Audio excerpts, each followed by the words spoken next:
Afternoon, Knicks Nation. I'm a little late today. Been busy this morning, but today is Monday, the 19th day of August, 2024.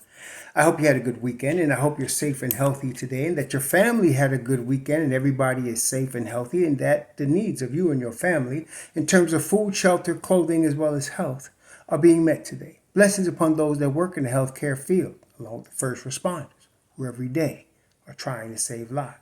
Those also that pick up garbage, keep our places clean, and those that make deliveries for our convenience. Double blessings on the men and women that are out here trying to help rescue, deliver, and recover the teenagers and children that are victims of child molestation or pedophilia. People that are also victims of pornography and child pornography, prostitution and child prostitution, human trafficking and sex slavery.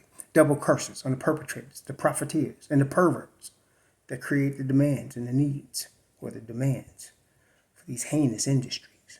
Finally, double blessings on the homeless. More than 600,000 men, women, children, families, veterans, senior citizens, homeless in the United States of America, and millions around the world in similar or worse conditions. Blessings upon them, for theirs is the kingdom. Today, I wanted to discuss the Tom Thibodeau opportunity. The Tom Thibodeau opportunity. It is no secret among those that follow this channel that I am a big fan of Tom Thibodeau. I don't take lightly any criticism of Tom Thibodeau. There's certain people like Tom Thibodeau or Deuce McBride or Julius Randle or Mitchell Robinson that I do not like when people come on my channel and bring their negative opinions. No, I don't like it and I don't take it. But today I want to talk about my man, Tom Thibodeau. So this is the thing. This year, Tom Thibodeau has more tools than he has had in almost any year as a head coach. This is his 12th season as an NBA head coach. And he has had, I was looking at his coaching record. Now, as far as a regular 82 game season, he's had one season where he had 62 wins. And that was in 2010, 2011. He had several seasons where he's had 50 wins. But one of those 50 win seasons was different than the other in that it was a 66 game season.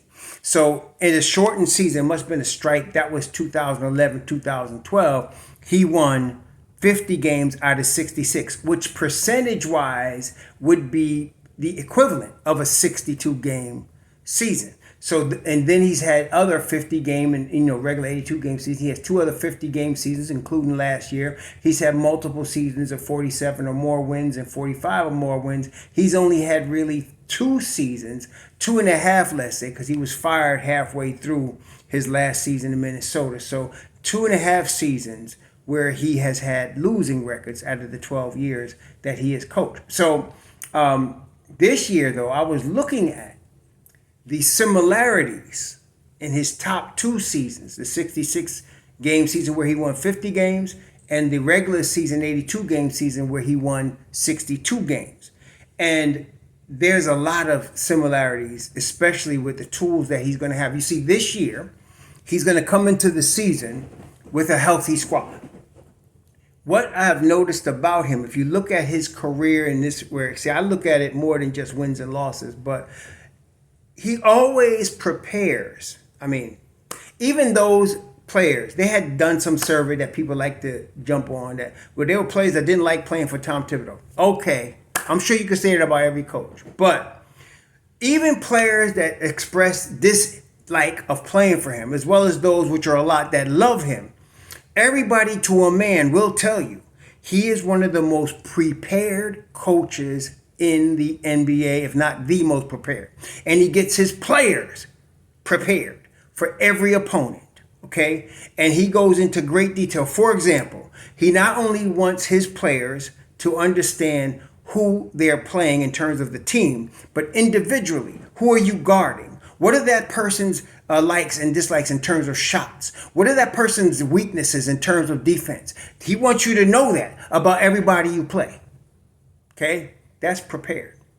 Now, this year, he always prepares, like every year, for the possibility of injuries, because he always knows in the league, every team, all 30 teams deal with injuries.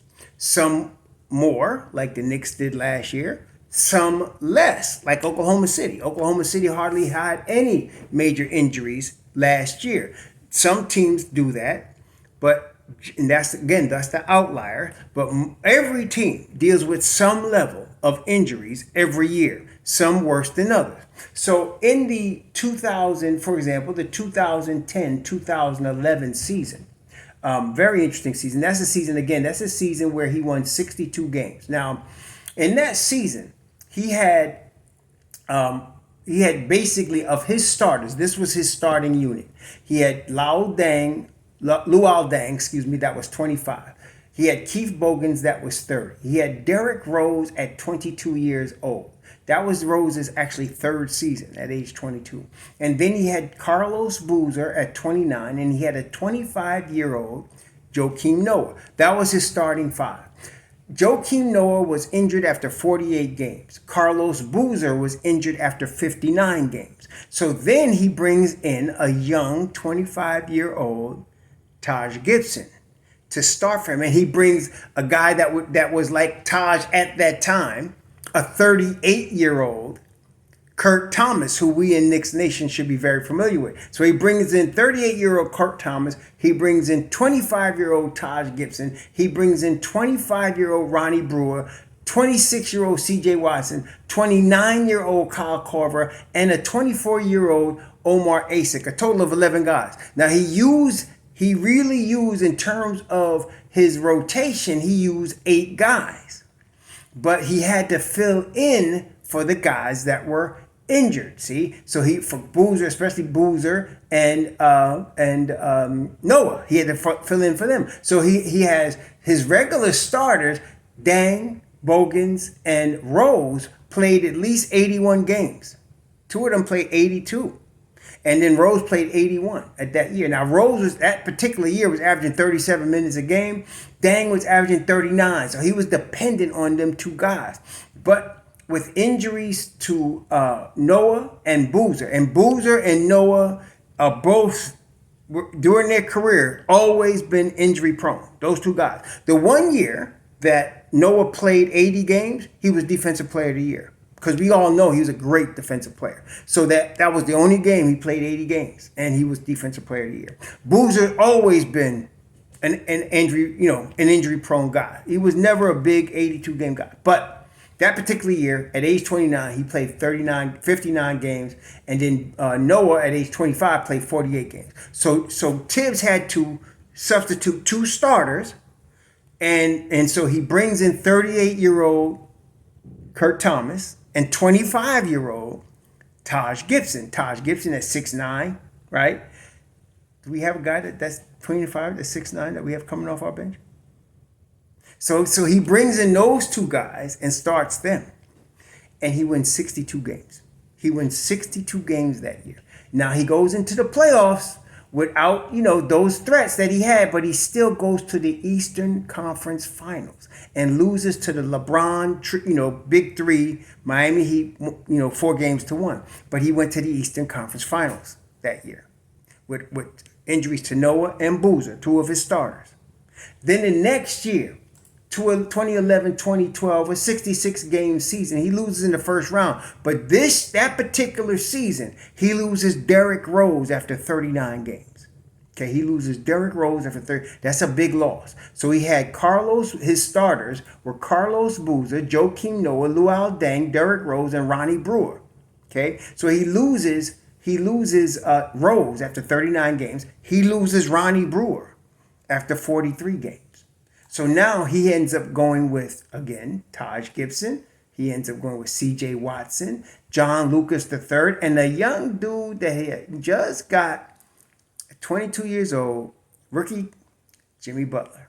Okay, and in that year, 66 game season, he ended up using that year because it's a 66 game season. So since it's not an 82, you can't really go by how many players go 60 games, right? Because it's a shortened season. So for that, I would say how many players went 45 games. And in that particular year, you had 9 guys, 45 games or more. See, that's typically what you're going to see with Thibs, 8, 9 guys, and then actually most teams in the NBA. You're going to see 60 games from about 8 or 9 guys because that's a typical NBA level rotation. So here, Jimmy Butler appeared in 42 games. Of course, he was a rookie, so he wasn't getting a lot of minutes. He played 8.5 minutes a game. What you had though is you had Lucas playing 49 games, averaging 15 minutes. C.J. Watson, he played in 49 games, averaging 24 minutes. And then of course, Taj Gibson averaged 20 minutes, playing in 63 games. He was one of those stable rotation guys that wasn't a starter. And then you had Omar Asik, 66 games, 15 minutes a game. Kyle Korver, 65 games, 23 minutes a game. Again, Kyle Korver was coming off his bench. So those were the best 2 years he had. And in both of those years, he dealt with major injuries.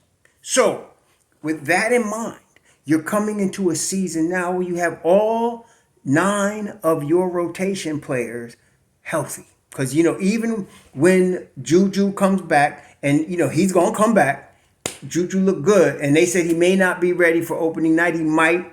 But I'm going to say, let's give him the first 4 games of the regular season. So let's say 4 games in, Juju is ready to play.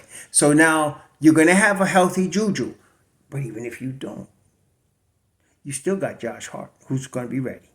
You still got, Precious Achiuwa, who's going to be ready. You still got Joakim. You're going to end up using Jericho Sims. So you got 9 guys, and then you got Cameron Payne and Jericho Sims, who are, because of the injuries, are probably going to get some minutes, during the course of the season. So you're going to have a healthy 9-man rotation, pretty much, right? Ian Begley mentioned that Mitch Robb may not be ready for the start of training camp. That's not the start of the season. That's the start of training camp. We're about 6 weeks away from training camp. I'm pretty confident Mitch Robb will be ready when it comes to the first night of the season. So I'm not even worried about him. So we got him. You're going to have your guys ready. Now, actually not having Juju prepared for opening night, say, is actually good, because if he's ready 100%, and that's what we're talking about here. We're talking about getting him 100%. Our Juju, the dude we know, that's 25 and 10 or 20 and 10. You get him by the 4th game of the season, that's actually good, because then he's not grinding from the beginning. That's actually good. So you get him, and you get your rotation coming in healthy. You got your 4 guys on your bench, your Precious, Devo, Deuce, and of course, Josh Hart, ready, coming off your bench. You got Cameron Payne and Jericho Sims, your 9th, your 10th, and 11th dude, ready when it's time for them to come in. So now Tom Thibodeau now will have tools of a healthy rotation and 2 extra guys that he's going to use because of their injuries. Now, he's also going to get, and I know, Mitch Robb ain't playing more than, if Mitch Robb plays 65 games this year, he's going to be all NBA defense. If you got him playing 65 games this year, see, Noah played 80 games that 1 year, Defensive Player of the Year. He always was a threat for Defensive Player of the Year. Even in the 48-game season that year that he played with Thibs and them 162, he still was in the rankings for Defensive Player of the Year. He didn't win it, but he was still in the rankings for all NBA defense and Defensive Player of the Year. And that's like Mitch Robb. Mitch Robb is still considered in that class. He just don't play enough games. But if we can get him for 65 games, we can be good. But I'm thinking, really, I'm hopeful that we can get him for 60 games. I know people thinking 50, and I hear that. But I'm thinking if we can get him for 60, because we got Precious, we got Jericho, we can use that, okay? And as far as OG, for the money, OG's going to get his 65, okay? And this is what most people don't understand. There are some knuckleheads still out there thinking that Thibs got some whip that he's making guys play that they don't want to play. Thibs lets the veterans tell him when they're ready to play and how long they want to play. That's what he does. If you ain't figured that out yet, I'm helping you, okay? So OG will tell Thibs, I want to come out now. or I'm ready to play now. And OG wants to get his money, which means in his contract, he got to play at least 65 games. So you know he's going to do that. He ain't going to overdo it so that he can't get his 65 games. He's going to be healthy. So if we can get OG for 65, which is usually he's a 60-game dude, if we can get him for 65, plus get Mitch Rob for 60, and you giving Thibs all these tools, Tom Thibodeau is going to make the NBA pay. And we like that in New York. We really like that in New York. So I'm thinking if we can do it like that, we're looking at a big season. That's why some of you, I can understand why some of y'all predicting over 60 wins for the Knicks. I get it. I'm going to still say more 55 plus, closer to like 57.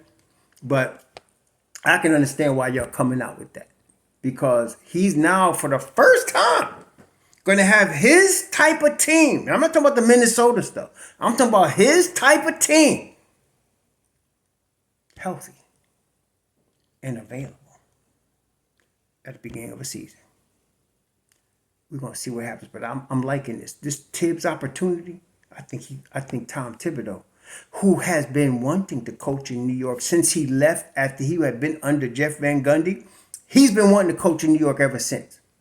When he was in Chicago, if the New York Knicks would have offered him a job, he'd have been in New York. When he was in Minnesota, if the New York Knicks had offered him a job, he'd have been in New York. Well, finally, the Don came and gave him the job. He's been looking for this for a while. This is going to be good to watch. You all enjoy your Monday. Sure.